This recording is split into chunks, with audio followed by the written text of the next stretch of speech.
Sahabat RPK yang dikasihi Tuhan dimanapun Anda berada. Shalom Beshem Yeshua HaMashiach, salam sejahtera dalam nama Yeshua HaMashiach, dalam nama Tuhan Yesus Kristus Juru Selamat kita. Selamat mengikuti siaran Tekiah, Telaah Kata Ibrani Alkitabiah bersama Gembala Benyamin Obadiah, Ketua GKMI Gereja Kehilat Mesianik Indonesia. Tekiah adalah cara peniupan shofar seperti yang didengar tadi.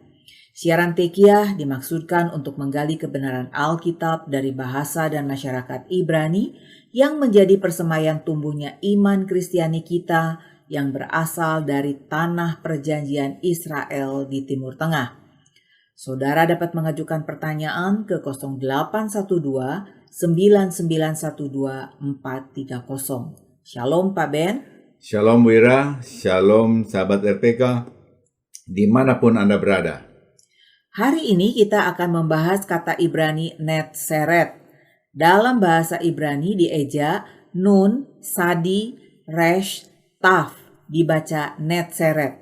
Netzeret, tempat Yesua dibesarkan. Matius pasal 2 ayat 19 sampai 23. Setelah Herodes mati, nampaklah malaikat Tuhan kepada Yosef dalam mimpi di Mesir, katanya, "Bangunlah, ambillah anak itu serta ibunya dan berangkatlah ke tanah Israel, karena mereka yang hendak membunuh anak itu sudah mati."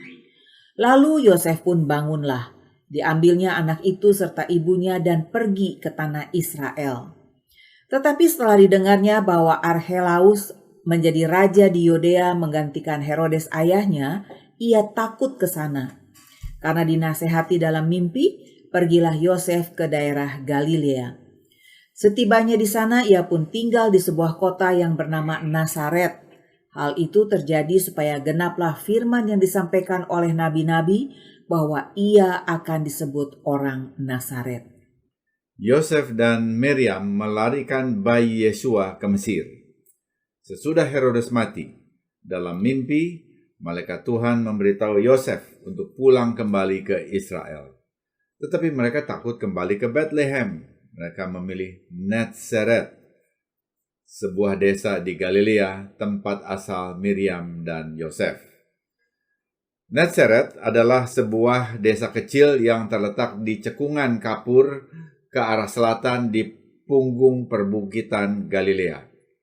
Netzeret tanahnya kurang subur dan airnya langka, sehingga kawasan ini hanya dapat mendukung komunitas kecil yang kemungkinan besar mencari pekerjaan di kota-kota di sekitarnya. Dari desa kecil di perbukitan ini, penduduk melihat ke bawah, ke lembah Yesriel yang datar dan luas, dan dilewati jalan-jalan yang menghubungkan timur dan barat. Orang-orang Netzeret memiliki keyakinan bahwa meskipun para pedagang, pesiarah, dan tentara Romawi lewat di jalan-jalan di daerah bawah, mereka tidak mungkin mendaki lereng bukit untuk sampai ke Netzeret kecuali mereka yang memiliki alasan yang sangat kuat untuk melakukannya. Dengan posisi geografis yang demikian, komunitas kecil yang ditaksir sekitar 150-200 orang saja ini, Nazaret terlindung dari pengaruh luar yang kuat. Situasi ini menjelaskan kepada kita mengapa Yosef dan Miriam sesudah pulang dari Mesir untuk menghindari Herodes, mereka kembali menetap di desa kecil Netzeret di daerah perbukitan seperti ini. Matius 3 ayat 22. Meskipun Netzeret tidak dibangun pada situs yang melestarikan kenangan peristiwa Israel kuno, pandangan dari punggung bukit yang rendah menyajikan lanskap yang mengingatkan banyak peristiwa yang terjadi di Israel. Tempat-tempat itu menyimpan memori. Ada beberapa peristiwa dalam sejarah Israel tertanam pada pandangan cakrawala yang dapat dilihat dari desa Netzeret. Di barat daya terdapat perbukitan tinggi Gunung Karmel, tempat Elia berhadapan dengan para nabi Baal.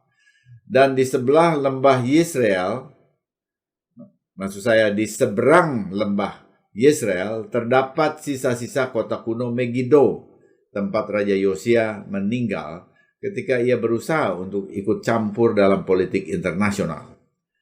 Arah tenggara, Di kaki Gunung Gilboa, Gideon mengumpulkan sekelompok tentara darurat untuk berperang demi kebebasan.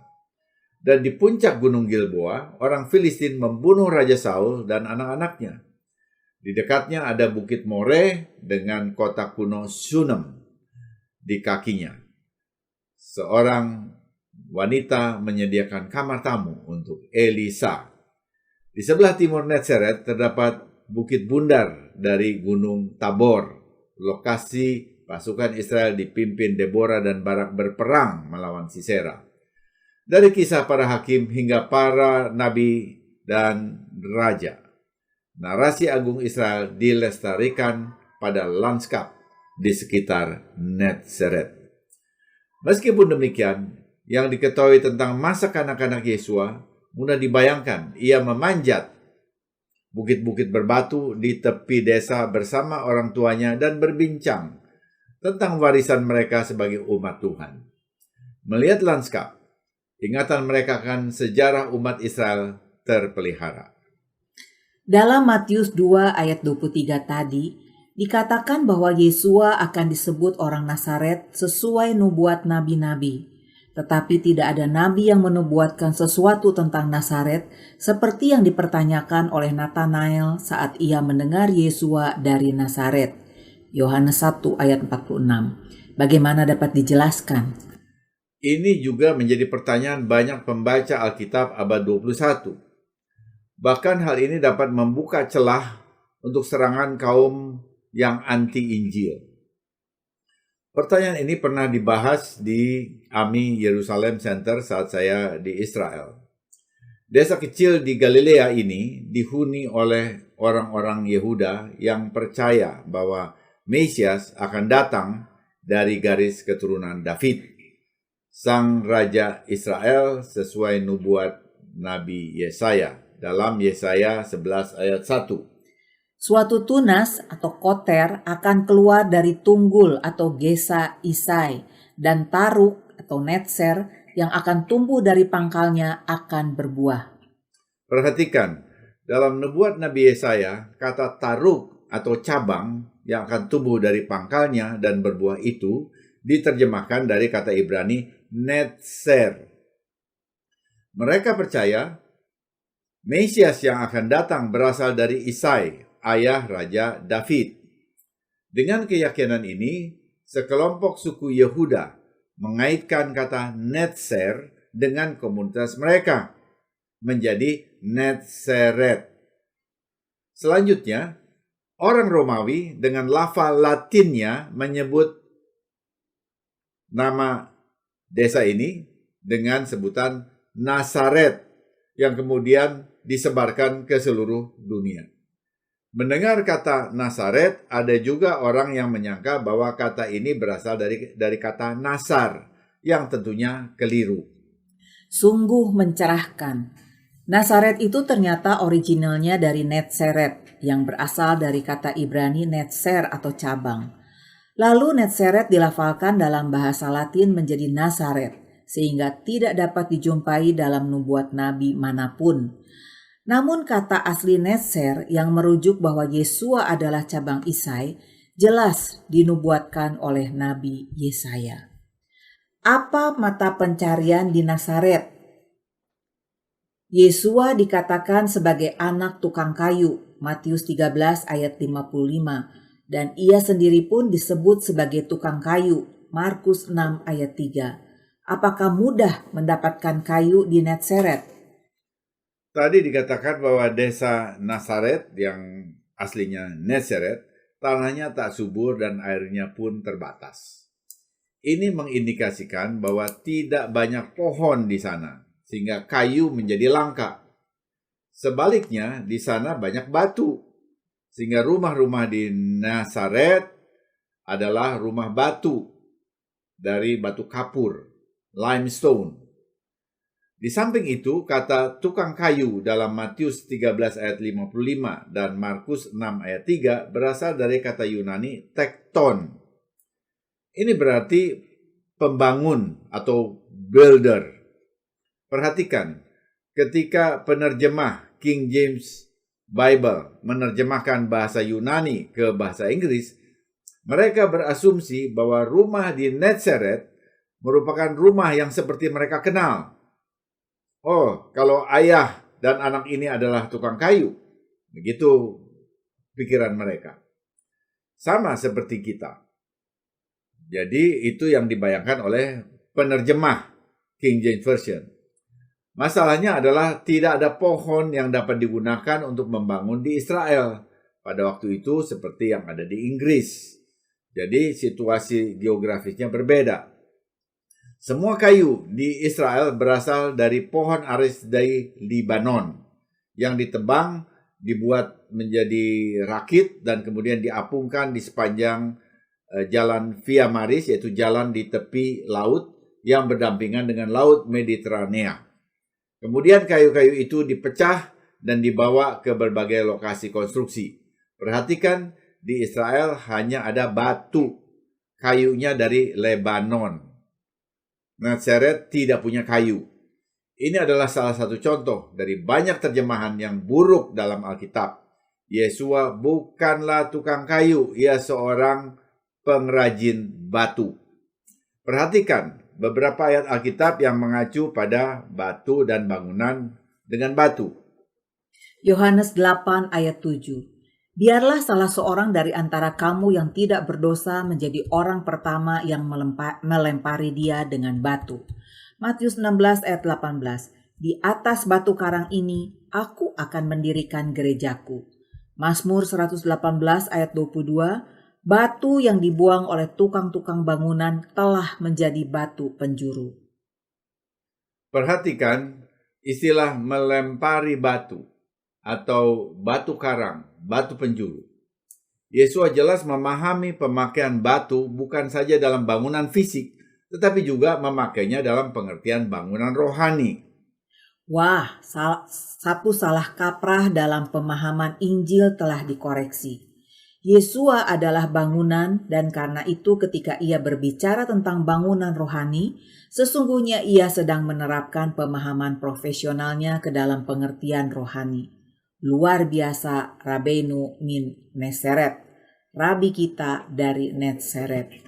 Kata Yunani tekton dapat diterjemahkan sebagai pengrajin batu, stone mason, atau arsitek bangunan. Semua konsep ini relevan dengan Yeshua, karena sesungguhnya sebagai firman Tuhan, Dafar Elohim, Yeshua adalah arsitek penciptaan. Kata pertama dalam Torah, yaitu kitab Kejadian dalam bahasa Ibrani adalah Bereshit, yang diterjemahkan sebagai pada mulanya. Tetapi Bereshit juga dapat diterjemahkan sebagai melalui yang sulung. Karena huruf Ibrani bet juga merupakan preposisi melalui, dan reshit dapat berarti yang sulung. Jadi Kejadian 1 ayat 1 dapat diterjemahkan melalui yang sulung. Elohim menciptakan langit dan bumi. Siapa yang sulung dari Tuhan? Siapa yang sulung dari Elohim? Tidak lain, tidak bukan Yeshua. Perjanjian baru memberitahu kita bahwa dia adalah yang sulung di atas segala ciptaan, Kolose 1 ayat 15, dan yang sulung dari antara orang mati, Wahyu 1 ayat 5. Yeshua adalah tekton, arsitek agung dari seluruh ciptaan. Ini sejajar dengan pemahaman Rasul Yohanes tentang ciptaan dalam Yohanes 1 ayat 3. Segala sesuatu dijadikan oleh dia, dan tanpa dia tidak ada satupun yang telah terjadi, dan dari segala yang telah dijadikan. Tetapi masih ada aspek lainnya. Kata tekton juga dapat diterjemahkan sebagai pengrajin atau craftsman. Fakta bahwa Perjanjian Baru menyebut Yeshua sebagai tekton menakjubkan karena Mesias Israel dipandang sebagai pengrajin. Berdasarkan pemahaman para rabi tentang Zakaria 1 ayat 18 sampai 21 yang mengatakan, Aku melayangkan mataku dan melihat, tampak 4 tanduk. Lalu aku bertanya kepada malaikat yang berbicara dengan aku itu, apakah arti semuanya ini? Maka ia menjawab aku, Inilah tanduk-tanduk yang telah menyerahkan Yehuda, Israel, dan Yerusalem. Kemudian Tuhan memperlihatkan kepadaku 4 pengrajin. Lalu aku bertanya, orang-orang ini datang untuk melakukan apa? Maka ia menjawab, ini pun adalah tanduk-tanduk yang telah menyerahkan Yehuda, sehingga tidak seorang pun berani mengangkat kepalanya. Dan semuanya ini datang untuk mengejutkan mereka, yakni untuk menghempaskan tanduk bangsa-bangsa yang telah mengangkat tanduk terhadap tanah Yehuda hendak menyerahkannya. TLV. Ya, itu terjemahan TLV. Mengomentari 4 pengrajin yang disebut dalam Zakaria 2 ayat 20. Para rabi Yahudi dalam Talmud menyatakan, siapa keempat pengrajin itu? Jawab mereka, Mesias anak Daud, Mesias anak Yosef, Elia, dan imam besar yang benar yang akan melayani di era Mesianik. Bavli Sukah 52. Yesua adalah pengrajin Mesianik yang dinubuatkan oleh Nabi Zakaria. Penyebutan 2 Mesias dalam perikop ini mungkin tampak membingungkan, tetapi dalam pemikiran orang Yahudi, Mesias anak Yosef adalah Mesias yang akan menderita untuk menebus umat manusia, umat Tuhan. Dan Mesias anak David adalah Mesias yang akan mengalahkan musuh-musuh Tuhan untuk mendirikan kerajaan Mesianik. Jadi sementara banyak orang Yahudi melihat 2 peran ini dipenuhi oleh 2 individu yang terpisah, Brit Hadasyah, perjanjian baru yang kita pegang, mengajarkan bahwa Yesua pada kedatangan yang pertama memerankan Mesias anak Yosef yang menderita sebagai anak domba Elohim yang menghapus dosa dunia. Yohanes 1 ayat 29. Dan pada kedatangan yang kedua, Yesua akan menyatakan dirinya sebagai Mesias anak David yang akan menegakkan kerajaan Elohim sebagai singa suku Yehuda. Ketika 2 aspek Mesias yaitu anak domba dan singa telah sepenuhnya terwujud di dunia, maka janji Yesaya 65 ayat 25 akan terpenuhi. Serigala dan anak domba akan bersama-sama makan rumput. Singa akan makan jerami seperti lembu, dan ular akan hidup dari debu. Tidak ada yang akan berbuat jahat atau yang berlaku busuk di segenap gunungku yang kudus, firman Adonai. Yesua adalah pengrajin dan arsitek penciptaan yang dijanjikan yang membawa keteraturan dalam kekacauan dan membawa shalom, perdamaian ke dalam kehidupan kita di bumi ini dan di dunia yang akan datang. Saudara tidak perlu menunggu untuk mulai mengalami kedamaiannya sampai kerajaannya datang di akhir zaman. Saudara dapat memilikinya sekarang ini juga, seperti Dia yang sudah menjanjikannya dalam Yohanes 14 ayat 27. Shalom kutinggalkan bagimu, shalomku kuberikan kepadamu, dan apa yang kuberikan tidak seperti yang diberikan oleh dunia kepadamu. Janganlah gelisah dan gentar hatimu. Apa yang membedakan manusia dari semua makhluk lainnya? Hanya kita, manusia, yang diciptakan menurut gambar Elohim atau Beselem Elohim. Kata untuk gambar atau citra dalam bahasa Ibrani adalah Zelem, yang berasal dari kata sel, yang berarti bayangan. Sebuah bayangan selalu mengikuti bentuk objek aslinya. Jadi dibentuk menurut bayangan Elohim berarti kita dibuat untuk mengikuti sifat-sifat pencipta kita. Bagaimana hal ini dapat dicapai?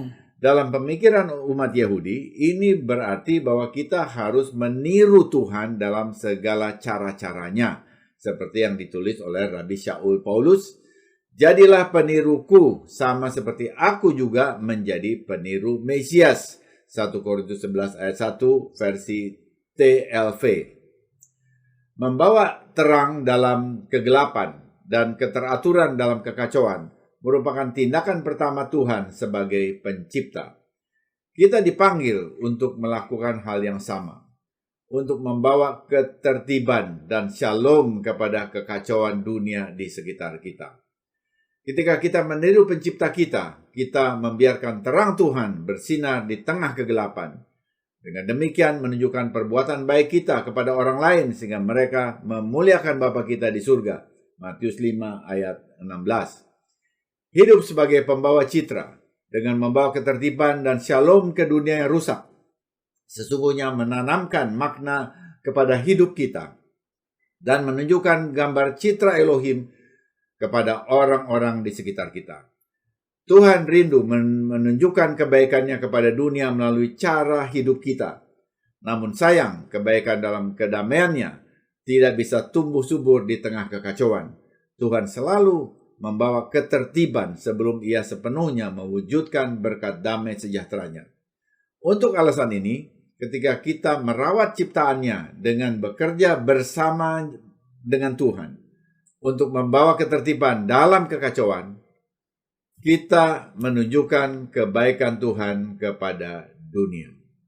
Seperti yang diajarkan Yesua dalam Matius 5 ayat 16, demikianlah hendaknya terangmu bercahaya di depan orang, supaya mereka melihat perbuatanmu yang baik dan memuliakan Bapamu yang di sorga. Semoga siaran ini menjadi berkat bagi saudara. Informasi bagi saudara. Ibadah Syabat Ibrani Mesianik disiarkan secara live streaming di YouTube setiap Sabtu jam 10 waktu Indonesia Barat. Untuk mendengar ulang semua program Tekiah, kunjungi dan subscribe kanal Kehriat Mesianik di YouTube.